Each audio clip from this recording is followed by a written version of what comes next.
एक धक्कादायक बातमी समोर येत आहे। नागपूरच्या रामटेकजवळ पेंच कालव्यात बुडालेल्या एका तरुणाचा मृतदेह 24 तासांनी सापडला आहे।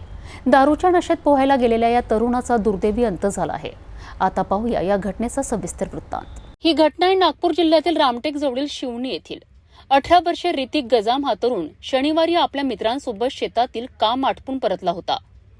त्यानंतर दोघेही अवैध दारू अड्ड्यावर गेले आणि दारू प्यायलेत। दारूच्या नशेतच ते गावाजवळील पेंच कालव्यात पोहण्यासाठी उतरलेत। मात्र पाण्याचा प्रवाह जास्त असल्याने ऋतिक त्यात वाहून गेला। त्याचा मित्र गजानन पंधरे याने कसाबसा आपला जीव वाचवला। या घटनेची माहिती मिळताच अरोली पोलिसांनी तात्काळ शोध मोहीम सुरू केली आहे। तब्बल 24 तासानंतर रविवारी दुपारी त्याचा मृतदेह भंडारा जिल्ह्यातील कांद्रीजवळील वासेरा गावाजवळ सापडला। पोलिसांनी मृतदेह ताब्यात घेऊन उत्तरीय तपासणीसाठी पाठवला आहे आणि पुढील तपास सुरू आहे।